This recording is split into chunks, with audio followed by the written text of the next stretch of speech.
Kenapa sekarang tidak dilanjutkan satu jalur sekalipun orangnya diganti kan gitu? Gimana ceritanya satu jalur orang-orangnya diganti? Ya, maksudnya gubernurnya yang jalurnya yang satu jalur kan Gajah sama Prabowo. Berarti Pak Koster nggak satu jalur? Mana mau sedia jalur? Orang presiden beda dulu Pak Koster kan bilang satu jalur karena presidennya sama Sama apanya nih? sama partainya. Oh, berarti ke satu jalur itu karena sama partai? Iyalah kalau saya amati. Tapi emang nggak bisa kalau misalnya beda partai tetap membangun balik? Bisa, tapi kan yang satu jalur ibaratkan tinggal muter keran, tinggal cor airnya. Oh, tinggal cor. Kalau ini kan nyambung pipa dulu, cari sumber air dulu, kan berproses lama. Berarti nggak harus kenal dekat, nggak harus kenal ngapain? baik, Untuk apa? nggak harus makan-makan bareng. Nah, ngapain? Nanti lama-lama pasti tinju bareng-bareng.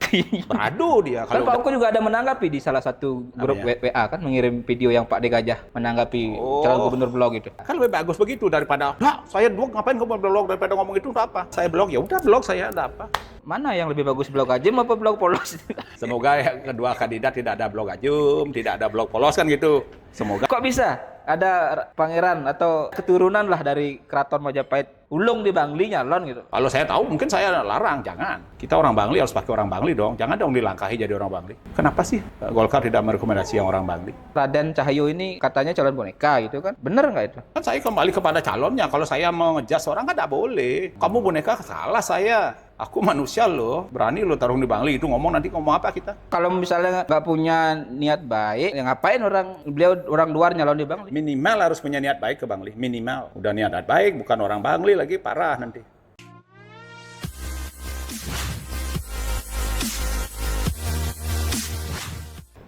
Om Swastiastu. Swastiastu. Ya, sudah ada sahabat lamatian lagi. Teman, sahabat, teman diskusi juga kadang teman saling debat. Siap. Pak Ketut Oke Mantare Siap. dari Ketua Gibran Center Bali ya. Oke. Gibran Center, nah ini cukup rame-rame juga Gibran, isu seputar Gibran jelang pelantikan Presiden dan Wapres terpilih Prabowo Gibran 20 Oktober. Isu pupu papa lah, kemudian isu katanya nggak akan dilantik dan sebagainya. Tapi sebelum ke sana, yang ingin tahu dulu Pak Oke ini Gibran Center di Bali ini apa? Dan apa kontribusinya kemarin untuk pemenangan Prabowo Gibran di Bali lah khususnya gitu. Terima kasih Pak Yan. Sebelumnya saya ucapkan pada pemirsa dimanapun berada, Om Swastiastu, Om Swastiastu, Rahayu, salam sejahtera untuk semua yang pemirsa yang ada. Gibran Center itu sebelumnya saya paparkan dulu apa itu Gibran Center kan Pak Yan, biar tidak terlalu keluar dulu karena saya adalah Ketua Gibran Center Bali. Gibran Center itu sudah ada sejak setahun yang lalu di bulan Juli, karena kemarin sudah melakukan rakernasnya juga yang pertama kemarin di bulan Juli. Dan kebetulan Gibran Center itu adalah bagian dari relawannya Prabowo Gibran kemarin. Dan sampai saat ini dan seterusnya. Di mana Gibran Center itu waktu kemarin tugas pertama adalah ikut membantu pemenangan Prabowo Gibran di seluruh Indonesia waktu itu. Karena Gibran Center itu sudah ada di 36 provinsi dari 38 provinsi yang ada di Indonesia dan hampir 500 sekitar 480 kabupaten kota di Indonesia yang ada Gibran Center itu. Kalau khusus di Bali yang sampai saat ini selain ada Gibran Center provinsi juga ada di kabupaten yang telah terbentuk sampai di bawah adalah Bangli dan Badung. Kalau Singaraja baru di tingkatan ketua bendahara dan sekretaris, di Kelungkung juga dan di Gianyar juga. Kalau yang masih nihil sekali adalah Jembrane, Karangasem sama di Tabanan yang nihil. Itu sebenarnya. Dan kemarin Gibran Center itu adalah waktu majunya Pak Prabowo Gibran jadi calon presiden kemarin. Gibran Center itu memang pergerakannya karena kita itu adalah baru pertama melakukan hal yang langkah besar lah untuk ini bagi Gibran Center gitu loh, ikut di sini. Ada suatu kehormatan lah langsung ikut di pemenangan Pilpres dan ikut membantu pemenangan Pilpres. Dan langkah yang di Bali waktu itu dilakukan adalah door to door semua. Karena kita minimnya segala anggaran tidak punya, kita namanya relawan kan tidak seperti yang lain ada anggaran plus yang lain. Dan waktu itu juga kita masih kepengurusan Gibran Center belum sesolid sekarang. Makanya kemarin kan bongkar pasang nih Bang Li sama Adong. Sehingga waktu itu kita, dan termasuk saya sendiri turun door to door hampir waktu itu, sampai ke Badung, sampai ke Gianyar, ke Bleleng waktu itu. Saya sendiri sebagai ketua Gibran Center turut ikut ke sana gitu. Waktu untuk pemenangan Prabowo Gibran. Ya, dalam artian kita sudah merasa bangga lah ikut berpartisipasi di sana, karena kita tahu kita adalah relawan dan relawan yang baru setahun lah kemarin waktu pilkada, waktu pilpres belum lagi setahun, baru bulan Juli setahunnya kan gitu, dan udah ikut ambil adil, dan kebetulan adalah yang kita menangkan adalah yang sejalan dengan visi misinya Gibran Center itu kemarin sebenarnya. Itu, ini kan relawan ini sudah berkontribusi lah ikut memenangkan Prabowo Gibran gitu. Ini kan sekarang juga lagi rame-rame penyusunan kabinet. Ya, walaupun penyusunan menteri itu hak prerogatif presiden terpilih, tapi kan dalam fakta politiknya pasti ada tarik-menarik kekuatan ya partai pengusung, termasuk mungkin mengakomodir relawan. Itu kan yang kita dapat cermati dari kepemimpinan Pak Jokowi baik periode pertama maupun periode kedua. Relawan pasti mendapat tempat di kabinet beliau. Kira-kira Gibran Center dapat jatah menteri nggak? Oke. Untuk itu kan pasti Pak Yan sampaikan hak prerogatifnya Pak Prabowo dan Mas Gibran kan, Presiden dan Wakil Presiden.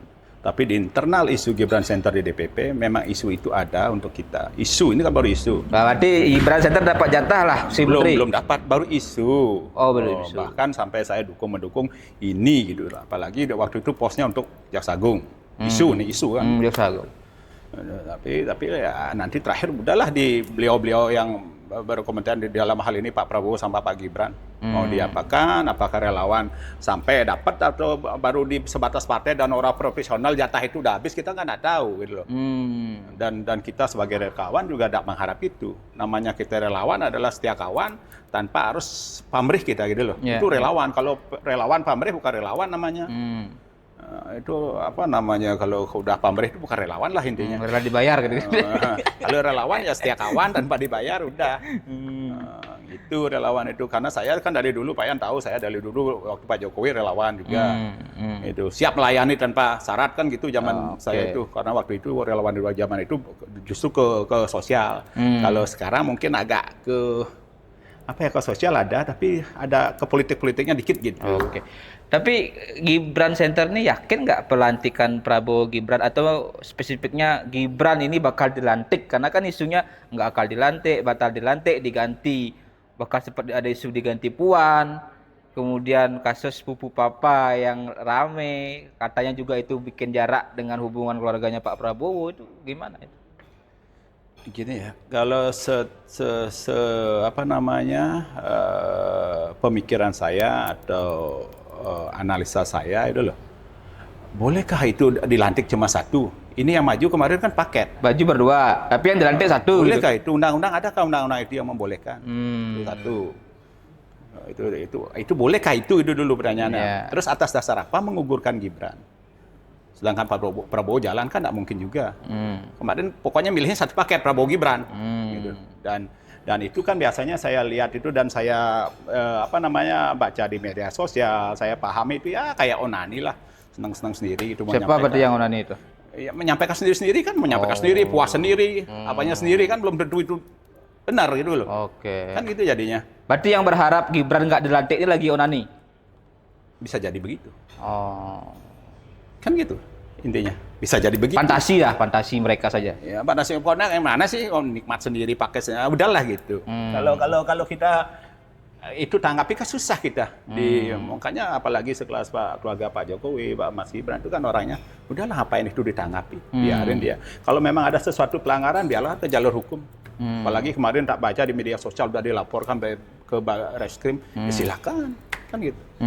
Saya kira Pak Prabowo dan Mas Gibran tidak mempersoalkan itu. Berarti Pak Prabowo nggak mempersoalkan juga misalnya isu Gibran itu pemiliknya akun Pupu Papa, kan di sana banyak konten-konten yang sebenarnya nggak layak lah, terus ada ujaran-ujaran yang nggak etis juga gitu, menyerang personal Pak Prabowo.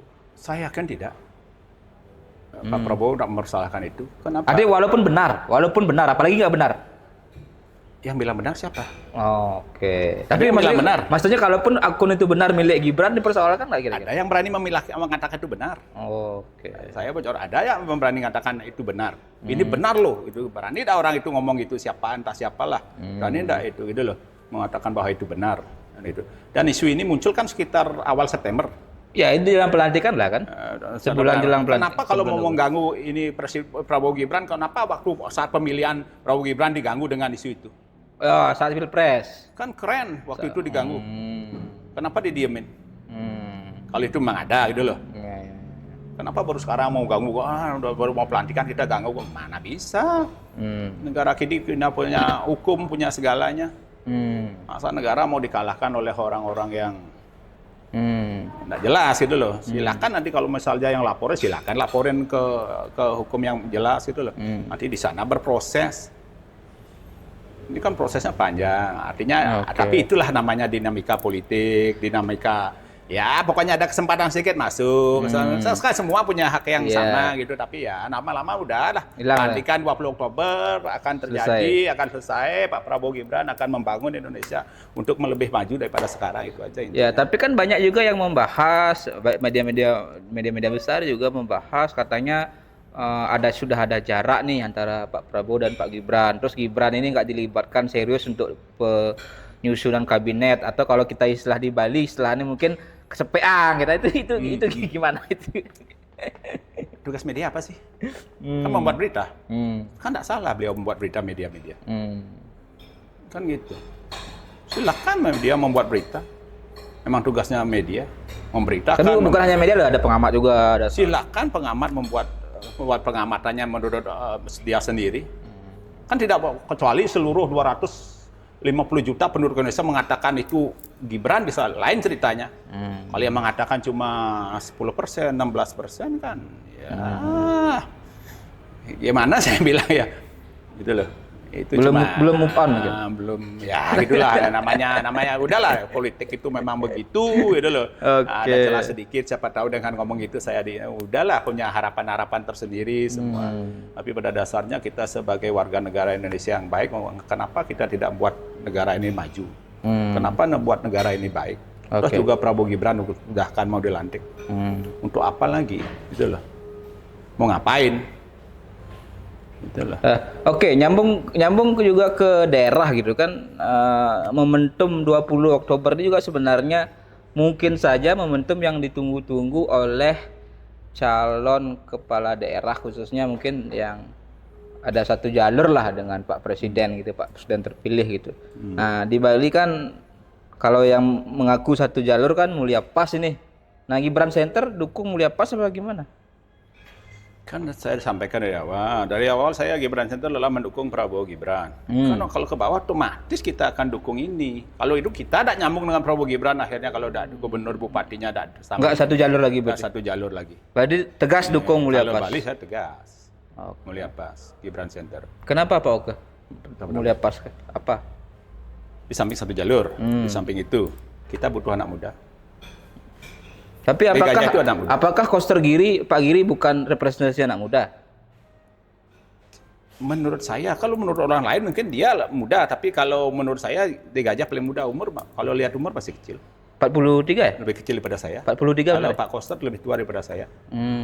Kalau Pak Giri seumuran. Kan otomatis yang lebih muda ya De Gajah, Muliawan. Itu. Dan saya sukanya sama De Gajah. Ya. Beliau tuh orang punya prinsip. Prinsip sangat besar untuk memajukan Bali.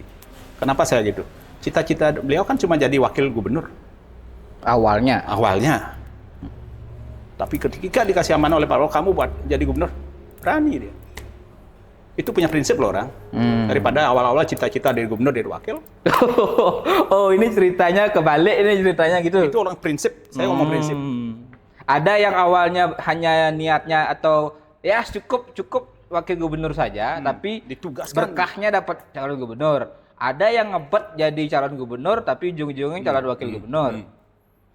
Saya kan karakter orang yang punya tipe prinsip. Tapi itu kan keputusan partai. Bukan, artinya bukan keinginannya dia. Sama saja kan sebenarnya. Bukanlah, bukan keinginan dia. Nggak kan Pak De Gajah, kalaupun dibilang tadi inginnya wakil gubernur, tapi kan partainya Gerindra, Pak Prabowo sebagai ketua umum Gerindra menugaskan. Tapi kalau tidak punya prinsip pasti tidak berani.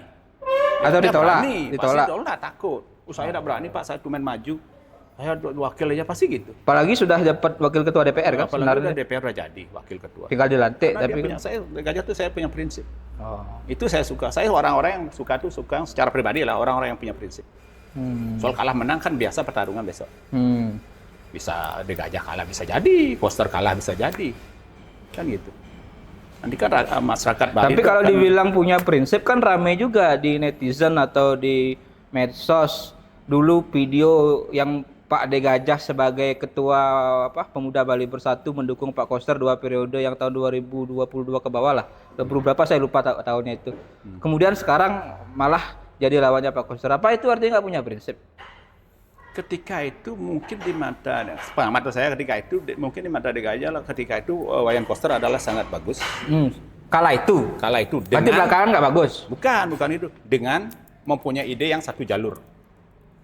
Oh. Mungkin itu dilihat. Presidennya masih Jokowi. Ternyata satu jalur kan berhasil sampai saat ini. Dengan pembangunan dermaga, dengan pembangunan apalagi itu PKB dengan pembangunan Besake dengan shortcut. Itu kan keberhasilan dari Pak Koster karena satu jalur. Kenapa sekarang tidak dilanjutkan satu jalur sekalipun orangnya diganti kan gitu? Gimana ceritanya satu jalur orang-orangnya diganti? Ya, maksudnya gubernurnya yang jalurnya yang satu jalur kan Gajah sama Prabowo. Oh, berarti Pak Koster nggak satu jalur? Gimana mau satu jalur? Orang presiden beda dulu Pak Koster kan bilang satu jalur karena presidennya sama. Sama apanya nih? Sama partainya. Oh, berarti ke satu jalur itu karena sama partai? Iyalah kalau saya amati. Oh, iya. Berarti kalau beda partai dengan presiden beda jalur? Kan beda jalur namanya. Itu loh. Oh. Sekalipun sama-sama membangun tapi jalur kan beda. Tapi emang nggak bisa kalau misalnya beda partai tetap membangun bisa, tapi kan yang satu jalur ibaratkan tinggal muter keran, tinggal cor airnya. Oh, tinggal cor. Kalau ini kan nyambung pipa dulu, cari sumber air dulu kan berproses lama. Oh. Baru bisa muter keran, cor. Kalau satu jalur tinggal ngecor. Cor, tinggal putar kerannya, mau putar keran besar, putar keran kecil tinggal ngecor airnya. Kalau yang tidak dalam artian satu jalur menurut saya itu kan dalam artian dia sudah saling mengenal, saling memahami. Oh, Prabowo ini loh De Gajah, saya percaya sama De Gajah orangnya begini. Oh, saya berani gitu loh. Naruh sesuatu sama De Gajah. Kan itu. Kalau Pak Prabowo, oh ini Pak Koster saya baru kenal. Gimana sih? Kalau begitu kan jadinya ini sama juga banyak pertanyaan netizen atau orang-orang mungkin yang berseberangan dengan Pak Koster dibilang kan kubunya Pak Koster atau pendukungnya Pak Koster kan menyatakan Pak Koster banyak keberhasilan. Tadi ada Pelabuhan Sanur, ada Besake, ada misalnya PKB, ada pembangunan Surya Pada. Tapi orang yang lawan politiknya mengatakan, loh itu kan karena presidennya dulu satu jalur, karena programnya pusat atau karena uangnya dari pusat. Terus sekarang misalnya Mulia Pas menarasikan satu jalur, apa bedanya? Berarti kalau pembangunan di Mulia Pas banyak, kan bukan prestasi Mulia Pas jadinya karena dukungan presidennya. Apa artinya begitu? Kalau melihat prestasi dari mana sih mau melihat prestasi? Kita NKRI, kita daerah, kita butuh pusat loh. Nggak mungkin daerah berdiri-sendiri. Berarti bukan prestasi gubernur sendiri? Mau berprestasi sendiri, tidak lah. Berarti karena ada presiden juga? Nah, haruslah. Karena kita butuh pusat. Mau tidak mau kita butuh pusat. Mau ngapain kita butuh pusat. Tapi kan usulannya atau misalnya konsepnya seperti Besake misalnya, yang kita baca di media gitu kan, itu konsepnya Pak Koster, bukan misalnya konsepnya Pak Jokowi, walaupun uangnya uang APBN. Tapi kalau tidak didukung dari pusat, apakah itu jalan? Hanya sekedar mimpi jadinya? Kan sekedar konsep aja. Gambar?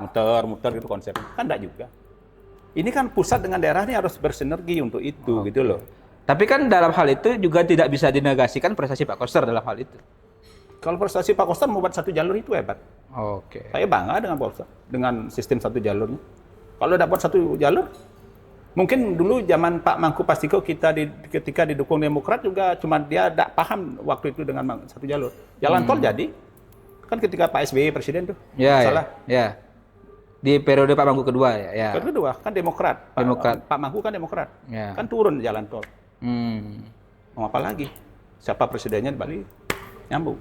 Oke. Kalau Jokowi nyambung. Nyambung. Kalau Prabowo nanti di Gajah nyambung. Selesai.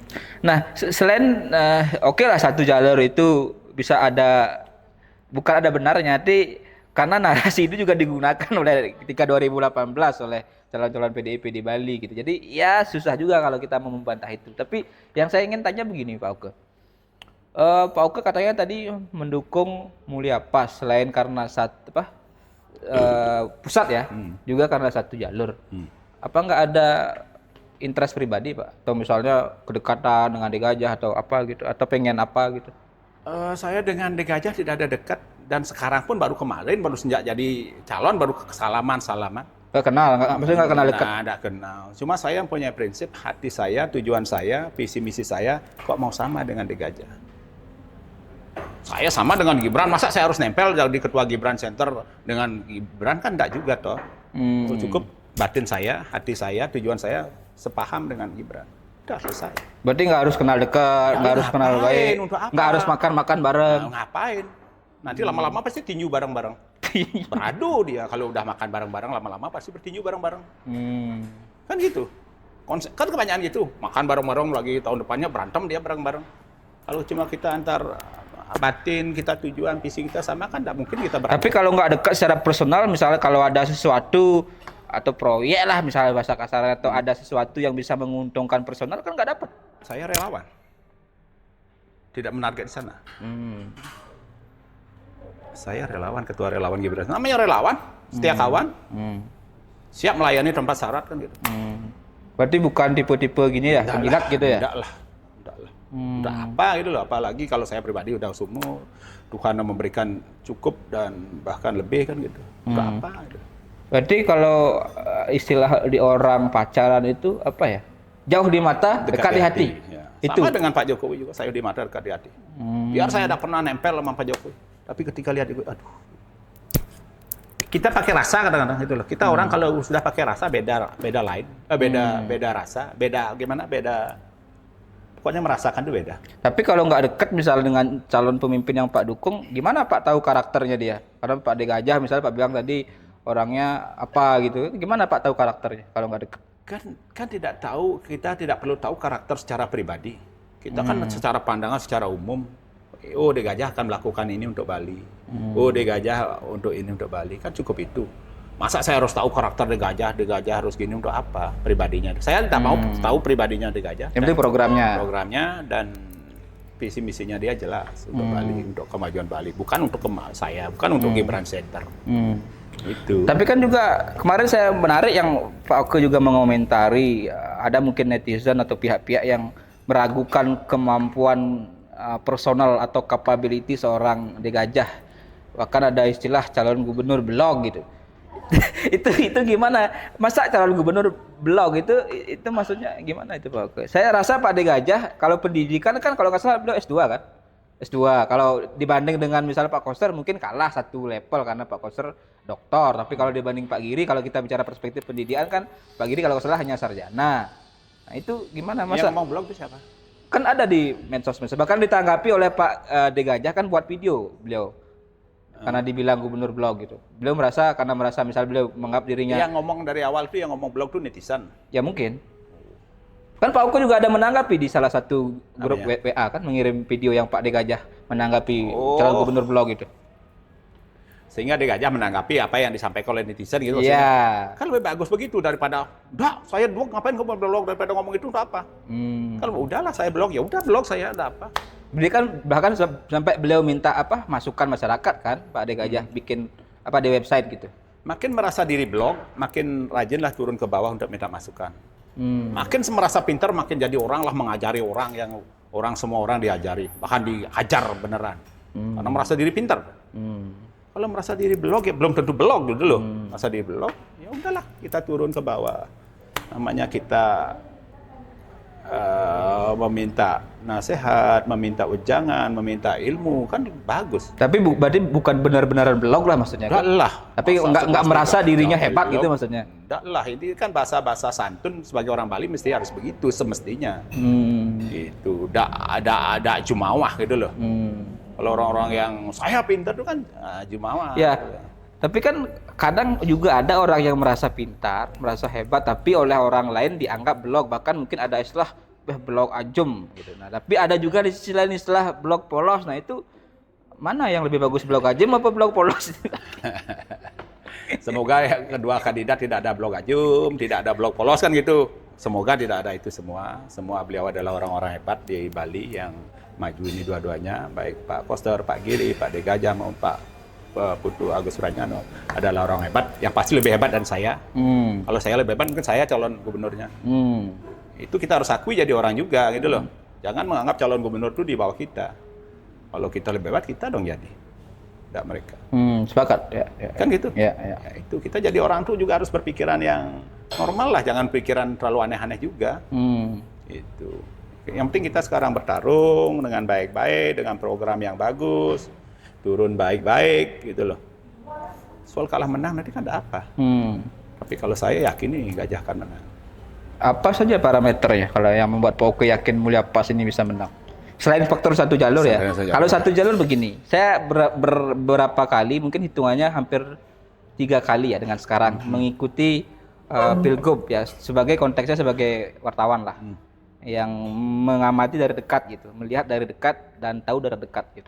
2013, 2018, 2024. Ya bagi saya sekilas saya melihat memang faktor satu jalur atau faktor lirikan mata presiden atau dukungan presiden tidak secara kasat mata ya, tidak secara gamblang ya, tapi ada restu presiden itu besar pengaruhnya kepada seorang kandidat gitu. Apalagi kalau sekarang bicara konteksnya Mulia Pas kan Pak Prabowo ketua umum Partai Gerindra, Pak De Gajah ketua Gerindra Bali, kan nggak mungkin dalam perspektif konteks sebagai hubungan pimpinan partai dengan kader kan nggak mungkin ditinggal, kan pasti didukung kan begitu. Ya, betul. Apa selain satu jalur tadi? Selain dukungan, program, visi misinya kan itu yang sudah ada kan gitu. Kayak itu akan untuk mencari can untuk menang itu loh. Saya kan melihat perjalanan kemarin ketika Prabowo maju dari Prabowo Gibran jadi presiden. Secara kasat mata waktu itu kan di Bali akan kalah. Iya, karena di Bali dianggapnya kandang PDIP, kandang banteng. Kandang banteng. Susah kita menang. Bahkan PDIP kan menargetkan 90%. Sampai ada yang ngajakin tos-tosan saya tidak berani. Karena di Bali ngeri waktu itu. Tos-tosan maksudnya? Taruhan? Tos-tosan lah. Taruhan? Enggak taruhan, tos-tosan. Tos-tosan. Tidak ada bahasa taruhan, tos-tosan. Tos-tosan ya, oke. Tidak berani saya itu. Karena waktu itu saya ragu. Bisa menang enggak? Wah, enggak bisa dah, enggak bisa. Bisa. Tapi begitu saya jujur waktu itu door to door, ya banyak lah sampai malam terakhir itu saya dicari buat acara di Puri Canangsari waktu itu. Pas malam terakhir mau pencoblosan hari itu. Dan masih tidak yakin juga kita akan menang. Waktu itu berat gitu loh. Berat apalagi Bangli di Badung. Aduh yakin juga tidak menang. Tapi karena namanya masyarakat gitu loh. Ini pemilihan pemimpin loh gitu loh. Ini bukan pemilihan wakil rakyat loh gitu. Dia harus pilih. Ini harus cari pemimpin yang benar-benar pemimpin. Iya. Itu loh. Beda kalau kemarin DPR kenapa menang? Karena ini milih wakil. Dia punya emosi masing-masing dengan orangnya, dengan calon DPR-nya. Kalau ini kan calonnya cuma 2, Koster Gajah. Kalau waktu DPR kan beda. Ada praksi, ada partai ini orang, partai ini sekian orang. Dari sanalah pemilih itu akan mempunyai pemikiran ini untuk pemimpin Bali, bukan untuk wakil saya. Ini akan memimpin saya, bukan yang mewakili saya. Oh, berarti beda ya antara mewakili dan memimpin. Beda. Gitu loh. Karena kalau Koster kan udah pernah memimpin Bali dulu. Kalau ini Pak Koster lagi memimpin Bali dulu, gini loh memimpin Bali. Bola ditutup, bola ditolak. Waktu zaman COVID disuruh himbauan, itu mungkin salah satu catatan orang Bali itu kan di sana. Tapi bola bukan nolak bola, yang nolak kan Israel, yang ditolak Israel, bukan bolanya, bukan Piala Dunianya. Kok nolak Israel? Waktu itu kan nolak bola, bukan nolak Israel. Dan kalau nolak Israel kan kenapa waktu besoknya diterima gitunya? Apa namanya? Ya, World Beach Game. Voli. Padahal ada Israel di sana. Kan gitu. Jadi masih question mark lah pertanyaan. Kan masih orang-orang ini membaca loh semua gitu loh. Untuk seorang pemimpin itu dibaca, pribadi orang dibaca untuk seorang pemimpin. Tapi kalau bicara pandemi, oke lah kalau misalnya dianggap Pak Koster himbauan, tapi kan buktinya Pak Bali melewati pandemi dengan baik, bahkan pemulihan ekonominya lumayan cepat. pariwisata pemulihannya lumayan cepat. Apa artinya Pak Koster nggak berhasil soal itu? Kalau saya bukan, waktu itu keberhasilannya kan tidak mutlak dari Bali saja. Sampai itu kan Menteri Pariwisata turun ke sini waktu itu pemulihan. Tapi kan kalau imbauan juga bukan Pak Koster aja yang mengeluarkan imbauan, pusat kan juga buat surat edaran atau mungkin imbauan apa, kan sama aja kayak imbauan juga. Tapi waktu itu masyarakat Bali jenuh juga dikasih imbauan, tidak mau diturun langsung waktu itu. Di Anturang apa namanya? Memang sih Rago tidak akan melecehkan, itu adalah keyakinan umat kita gitu loh. Pekelem. Belaksina. Pekelem ya kan, pekelem. Itu kan Ya upaya niskala. Niskala lah waktu itu. Gitu loh. Kan semestinya seorang gubernur waktu itu kan tidak harus niskala aja. Tapi kan skalanya juga dilakukan. Turun juga gitu. Skalanya juga dilakukan kan? Apa waktu itu? Apa waktu itu? Skalanya waktu itu, waktu COVID terjadi. Enggak, kan beliau mengkoordinasikan semua. Ya karena beliau gubernur. Oh, oke. Gitu. Karena kan beliau gubernur, tugas beliau. Di sanalah salah satu catatan Pak Koster pernah memimpin catatan dari masyarakat Bali, gitu loh. Kan untuk cari orang pemimpin kan catatan-catatan ini tetap ada. Ya, kalau itu saya sepakat. Artinya begini kan, kalau misal Pak Oke nih, kita bicara fair lah, kita bicara penilaian jujur gitu. Misalnya ada calon yang sudah berbuat, ada calon yang tidak sudah berbuat. Pasti catatan kritisnya kepada calon yang sudah berbuat. Karena dari perbuatan apa yang dilakukan pasti ada kekeliruan.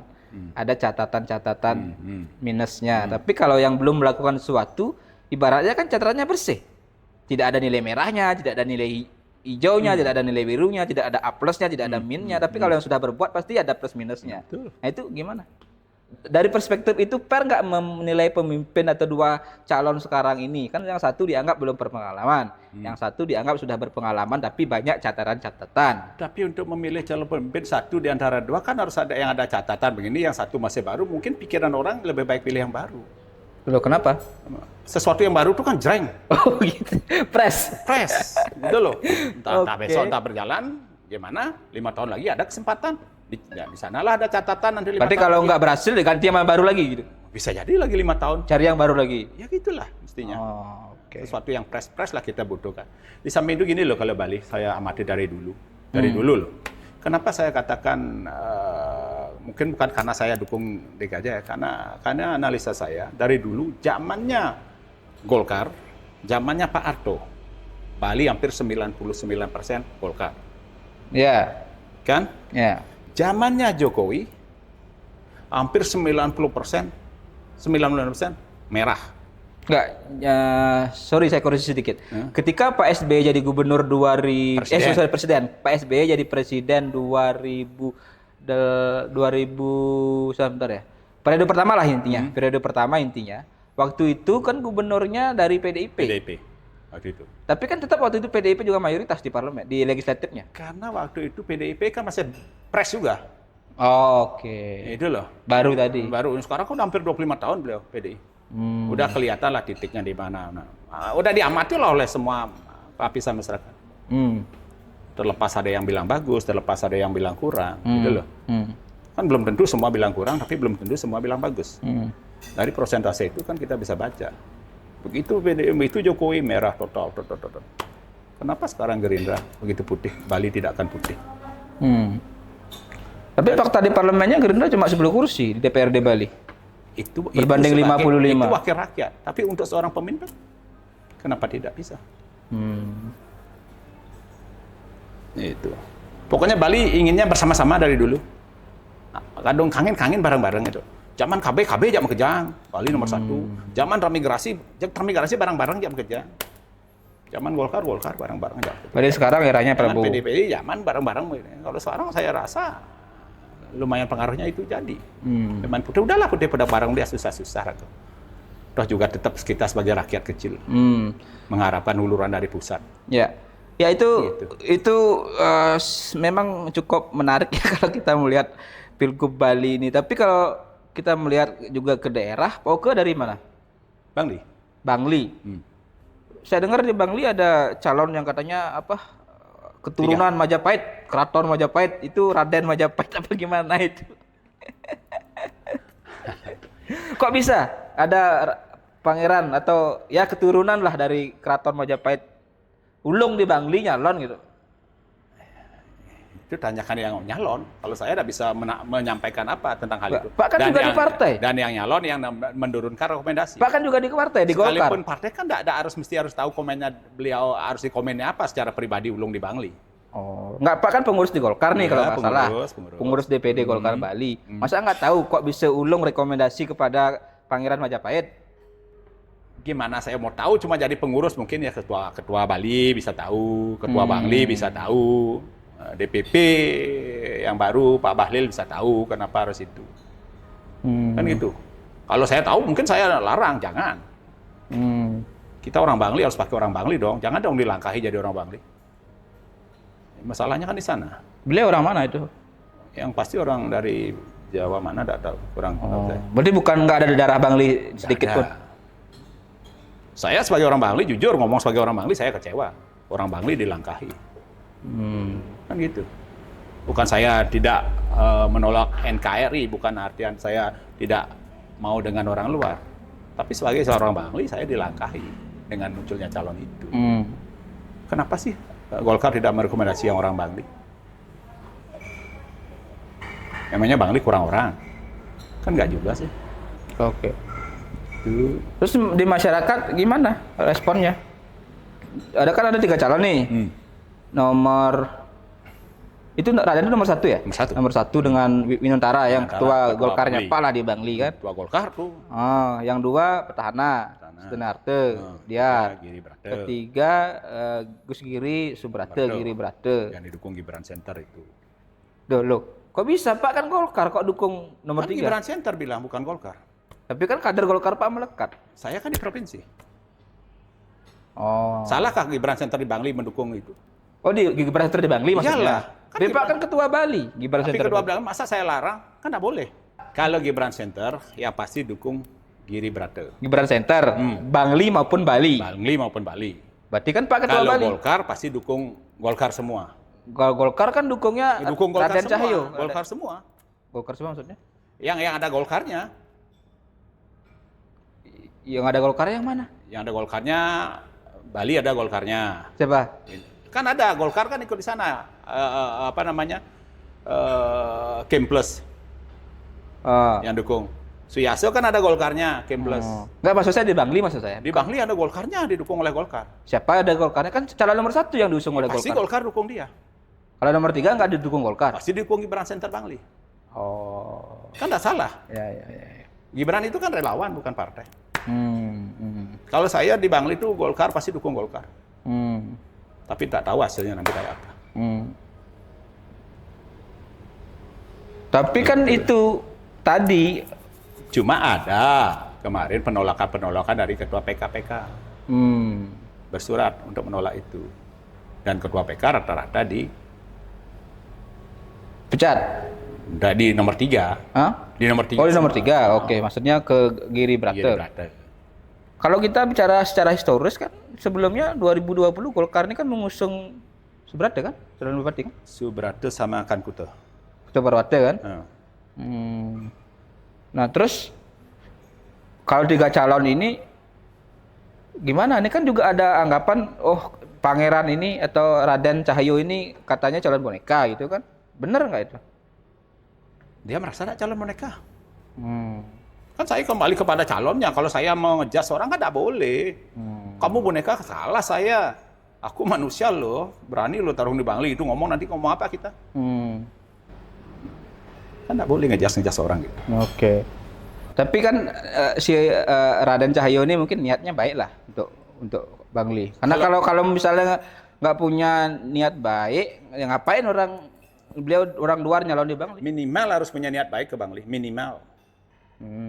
Udah niat baik, bukan orang Bangli lagi, parah nanti. Oh, tapi minimal niatnya beliau baik. Walaupun bukan orang Bangli. Pasti baik niatnya. Kan programnya juga baik. Programnya maksudnya niatnya kan ingin air gratis di Bangli itu. Ya makanya di Bangli kan air gratis air hujan katanya orang-orang bilang.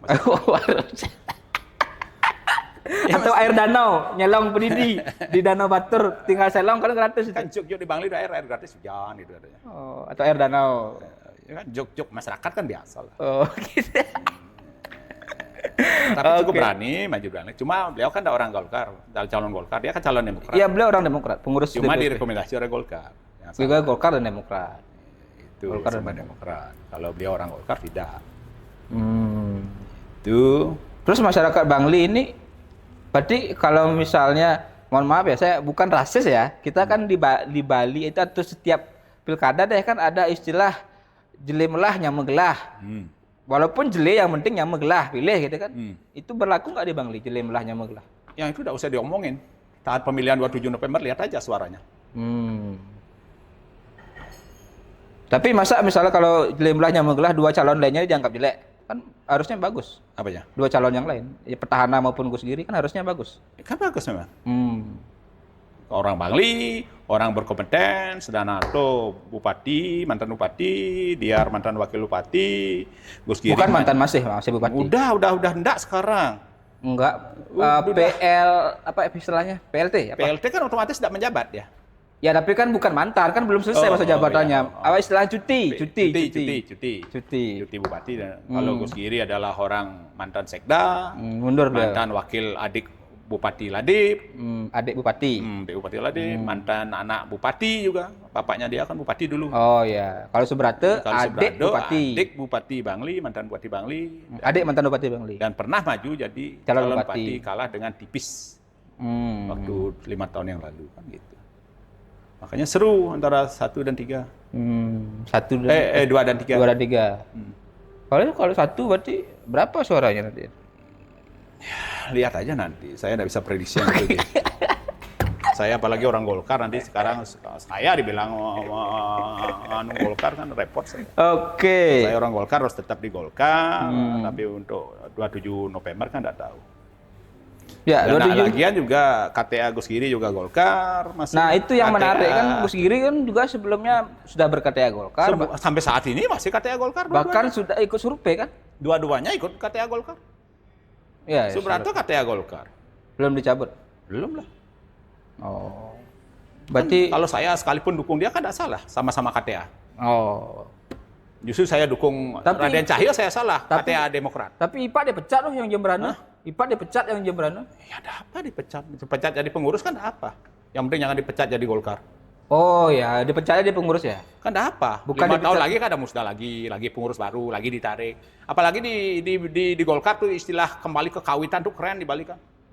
Dikit-dikit kembali di kawitan. Kemarin baju merah, sekarang kembali ke kawitan baju kuning kan gitu. Ya bursa transfer lah kalau di sepak bola. Oh, Golkar udahlah. Golkar pokoknya unik, tapi tetap gitu loh, dinamikanya bagus. Bursa transfernya Golkar paling laris. Pokoknya di Bali punya prinsip kembali ke kawitan gitu, udah selesai dah. Oke. Yang penting jangan dipecat jadi Golkar. Berarti Pak Agus juga akan kembali ke kawitan ke Golkar. Kan dulu kalau nggak salah sempat di Golkar ya?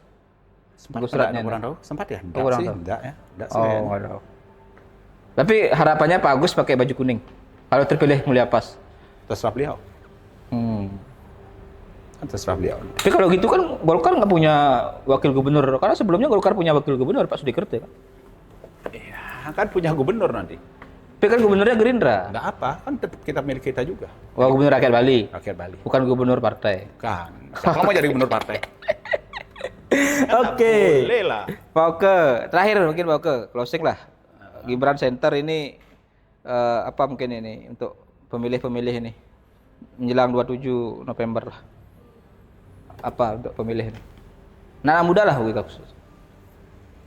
Untuk anak muda dan khususnya untuk Gibran Center, karena ada struktur yang jelas Gibran Center ini, mohon pergerakannya dibantu sampai ke bawah, door to door, untuk memenangkan Mulia Pas untuk gubernur, untuk memenangkan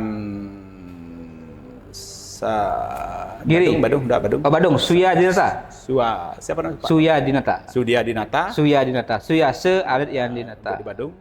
Dan untuk Bangli adalah Giri Brata. Giri Brate. 3 daerah berarti ya fokusnya. Untuk Gibran Center. Tiga Pokoknya Gibran Center 3 daerah. Berarti Pilgub, Pilkada Badung, Pilkada Bangli. Karena sebatas itulah kemampuan kita sebagai relawan. Biar tidak semua nanti ojok-ojok bawain rekomendasi, Padahal tidak punya kemampuan sampai sejauh itu untuk Padahal apa. gerbong kosong gitu. Ya itu takutnya itu loh. Kasihan teman-teman yang maju itu loh. Iya. Udah tidak bisa bantu, udah itu pokoknya enggak lah gitu Gibran Center, tidak boleh lah gitu. Gitu. Pokoknya Gibran Center tidak perlu dekat sama fisik orang, tidak perlu. Hati ke hati lah cukup. Yang penting Tapi jabatan menteri perlu lah.